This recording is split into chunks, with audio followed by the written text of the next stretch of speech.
Chingford, London, England. Home of St Fabian Tower. A 60s high-rise tower block. Once dream places to live. 40 years on, it's the stuff of housing nightmares.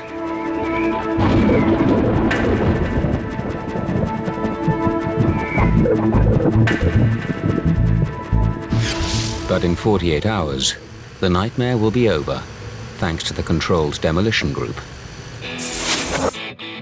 Meet Dick Green, ex-army, 15 years on the job. Mick Williams, 30 years experience, hooked on explosions since the age of 5.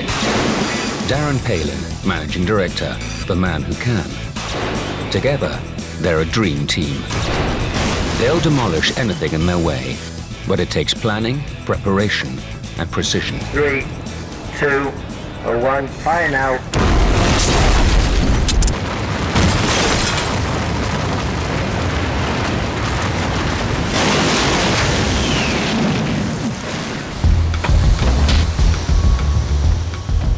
The team have been working on St Fabian Tower for 2 months, and they're planning to turn it from this into this in just a matter of seconds. The tower block is 22 stories high. There's 10,000 tons of concrete and buildings almost close enough to touch on every side of this mammoth structure. Some, like the Paradox Community Centre, are just 10 meters away. And even local school children play in its shadow. They can't afford to get anything wrong. The houses themselves are about 15 metres away. We've got 8 to 10 metres at the back to the Paradox Centre. Probably got a good 30 metres here to the nearest house here. And again 15, 20 metres to the left-hand side. So it's really confined space to drop it into. There's maybe, I don't know, 8,000, 9,000 tonne of rubble up there that's going to flat pack big time because we're blasting 11 floors and it's all got to have room to get into. Tower blocks are the most common job for the Controlled Demolition team. During the 60s, they sprung up all over the country. They were built as desirable urban dwellings for the inner city.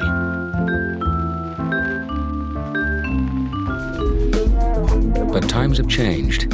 They've become national eyesores.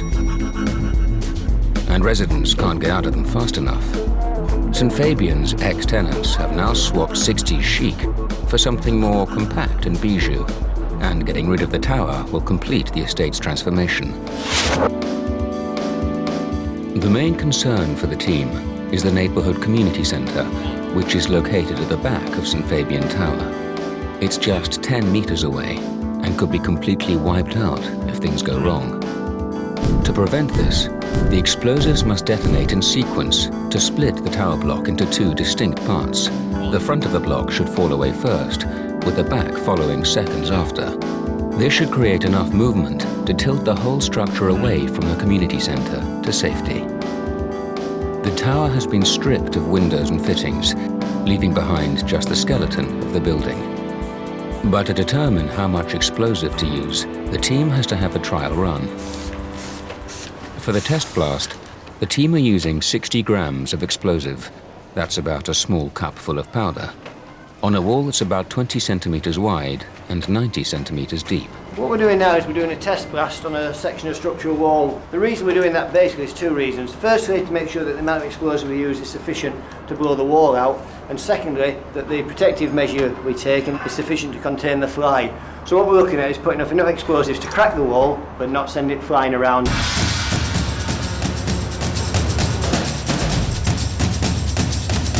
Okay. Firing now! As the dust settles, Dick gets his first look at the rubble. Well, I'm not a structural engineer, but I think it's fair to assume, even from a novice, that the load-bearing capacity of that wall has been taken out. If you look at the old days, when you got the 2 extremes, you got John Wayne driving in with the chuck wagon full of explosives and lit it with a cigar and it blew the mine out, and then you've got, as I say, Tom Cruise going up the top of the building and doing it with a matchbox. That's reality. That's not stage managed. You've seen that. That's what it is. So a small cup of explosive took out 1 column. Armed with this information, the team now know exactly how much explosive to use on the whole building. It's a crucial part of the process. In this tower block, the explosives went off, but it failed to flat back properly. It ends up sitting precariously on a pile of its own rubble, just like the Leaning Tower of Pisa, but less elegant. But explosive demolitions can cause even worse hazards. This may look like a successful blowdown as spectators watch the demolition of a local hospital. But look closely at the screen. Flying debris starts landing in the water, just missing people on the lake.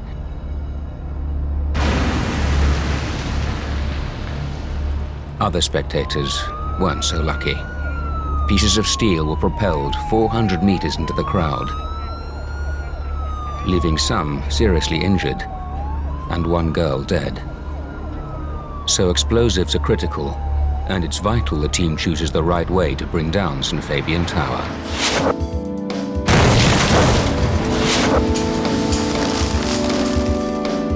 The team selects the floors where they'll place the explosives. These are called blast floors. There are 11 in all, and this is where the main impact happens. But if the team get their calculations wrong, it could cause devastation. St. Fabian is 80 meters high, and remember, there are buildings on every side. If the tower moves too far in any direction, it will flatten any buildings in its way. The team have calculated that they need 1,500 explosives placed throughout the tower. Each explosive is put inside a drilled-out hole in one of the supporting columns. To bring down the building as planned, the team are using 50 kilograms of det cord, perfect for thin walls.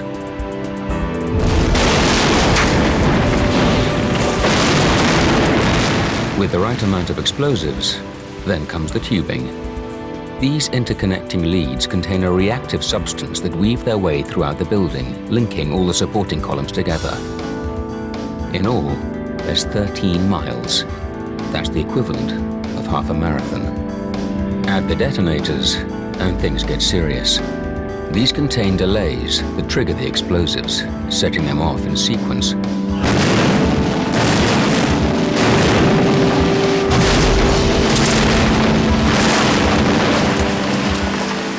That means the demolition can be made to blow down different parts of the building at different times.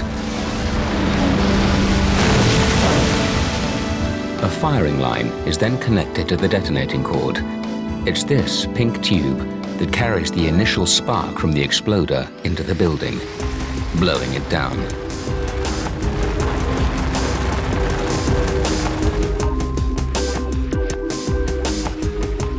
But in demolition, nothing's ever straightforward.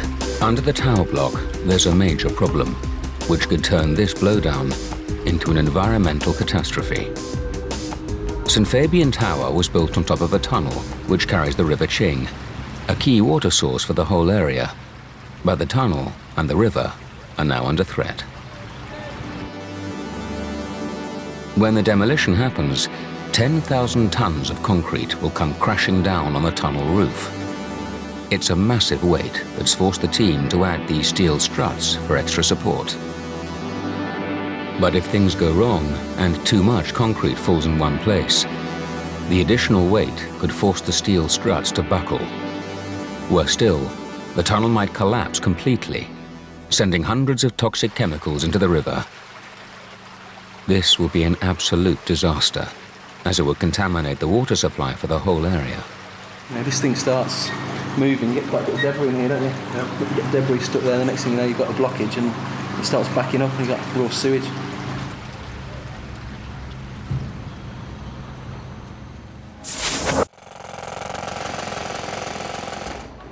Back on site, Mick is working out exactly how much extra protection is needed to stop accidental damage from debris. Well, what we've got is just protection in the rows of containers here, because behind this is the nearest building we've got to the tower block. Although we're tipping the tower block away from here, the debris pile's still going to spill down this way. So we've got containers with the girders set 4 meters into the ground, just to arrest the pile of debris as it comes down.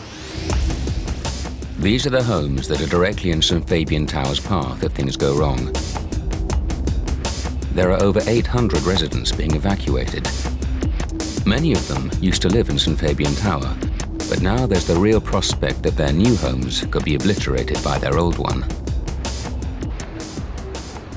One of these houses is only 15 meters away, and it has to be covered from the front to the back because of the dust expected from the demolition. Around the corner, Soraya Sadat and her family are glad they've had a cover-up job as well. The dust is my main concern, really, because there is a lot of dust to be expected. So I suppose we'll just have to wait and see what the end result is. Well, the kitten, I think we're going to leave him here. They said he'll be safe, so as long as all the windows and doors are shut, then he should be okay. With over 800 residents to evacuate and only 24 hours to go, the pressure's definitely on for the team. Coming up in part 2, the moment all explosives engineers dread. With minutes left till blowdown, a tenant goes missing.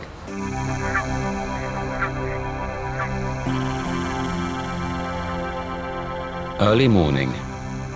There's only 4 hours till blowdown, and if all goes well, the tower block will soon be hitting the deck, just like this.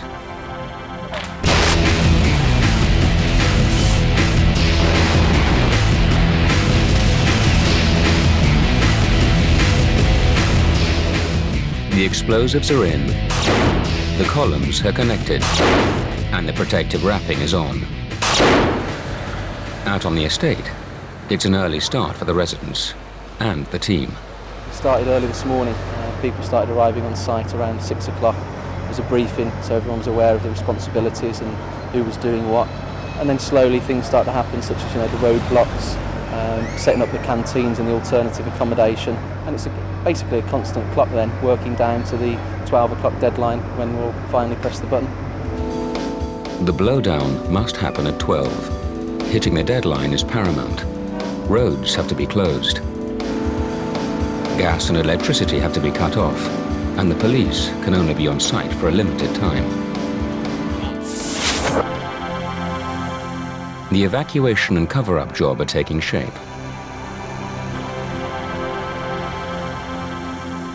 Deep inside the building, the team are busy making last-minute checks. And we'll start checking floor by floor, making sure we've got all the connectors right, everything's connected in, so there's no chance of any of the components not going off.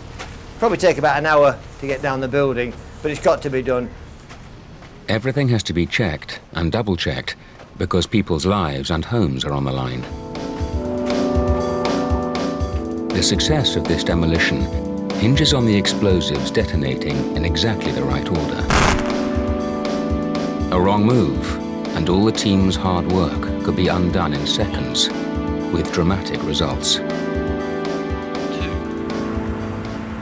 But the team have to put this to the back of their minds as the evacuation of residents begins in earnest. Among the first to leave are Soraya Sadat and her flock, followed by everybody else.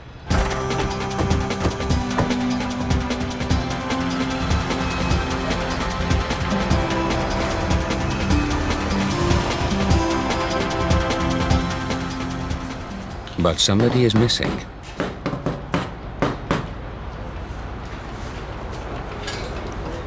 Hello? We'll keep working on it, and I'll get the carpenter who's on site on standby, so we'll get him to come down. I think get him in now, dude. Yeah, we'll get him to come down. I don't think What Board age is up. the lady in there? Sorry? What age is she? Whoever we knew, he's got full grip on it, he can give a name and everything. Every passing second is eating into their precious schedule. Mick's had enough and makes his own call to the evacuation centre. 10 anxious minutes pass before the police finally give the all clear. No, she's gone. She's in her 30s. Crisis over. It's time for blowdown. Stay vigilant and let's keep everybody 100% outside the zone. The workmen and Dick starts to secure the exclusion zone as the rest of the team begin their final preparations. The clock's ticking as Mick prepares the warning rocket for action. This is the warning shot. It's the exploding rocket we send up into the air 30 seconds before blowdown, just to warn everybody that everything's on schedule. So, just a 2.5 inch maroon, makes a big bang. Probably bigger than the shot itself. Makes 2 bangs. All eyes are anxiously glued on St Fabian Tower.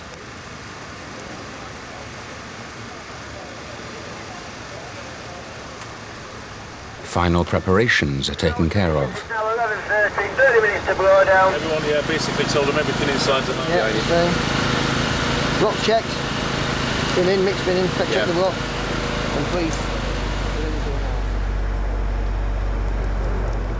And the last connections are made.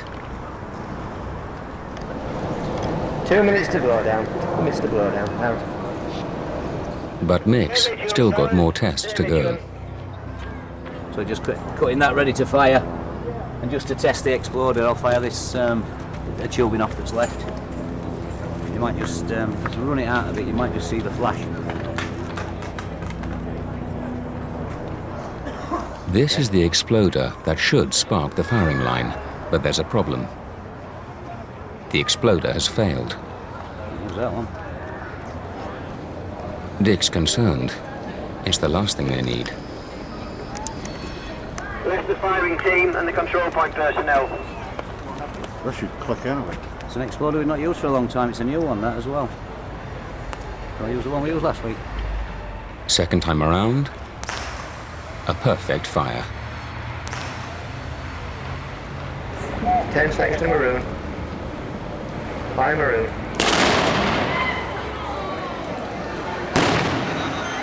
Our cameras have been strategically placed all around the demolition site. Each one will capture the full impact of the demolition as it happens. The St Fabian building has towered over Chingford for almost 40 years. Its demise has been a long time coming, but as the saying goes, what goes up must come down. Stand by for the countdown.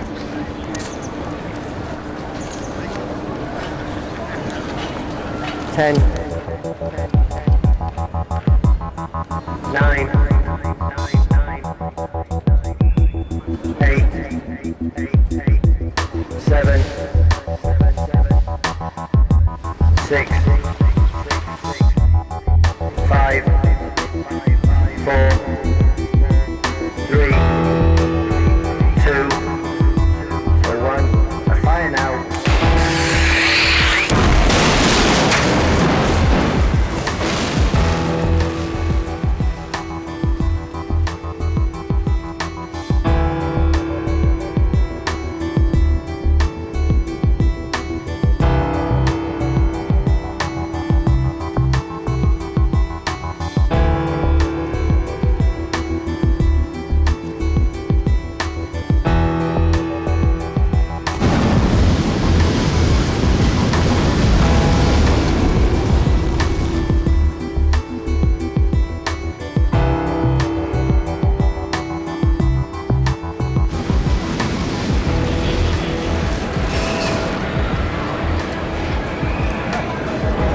Spot on for me. Looks good. Pulled it forward.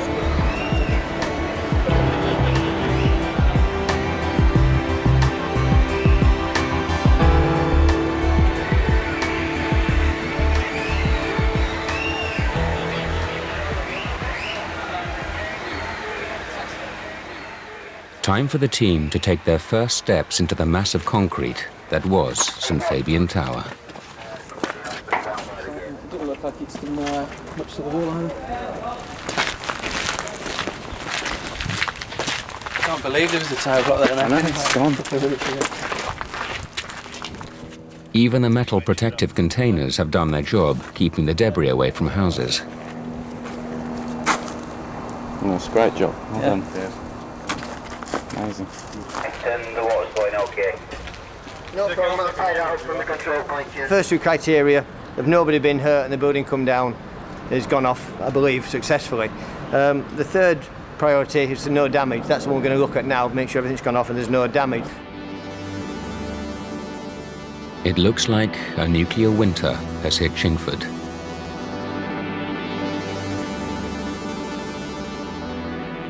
But in some of the streets, the clear-up operation is already underway.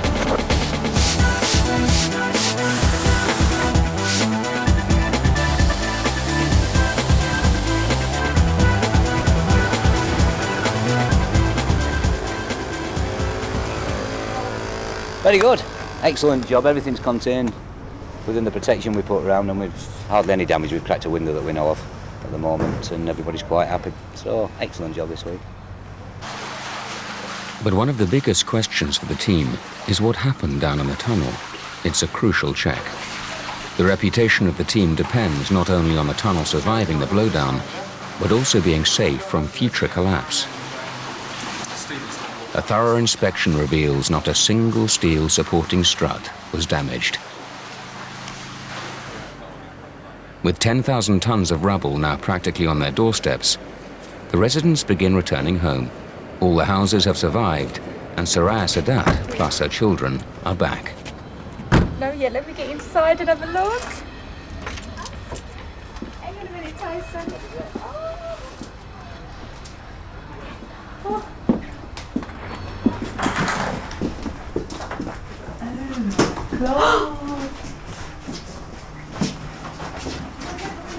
Oh, it's like Christmas come home. Gosh. I still feel like I'm in a cloud of smoke. So it's a relief. I mean, okay, no more block now. It's going to be weird looking out there and where's that block gone? More light though.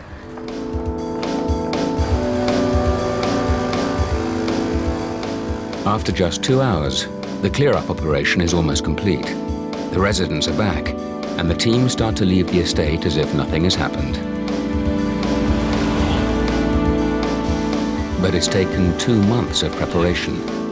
A workforce of 200, 50 kilograms of explosives, 13 miles of tubing, and just 5 seconds to turn St Fabian Tower into a huge heap of concrete lying on the ground.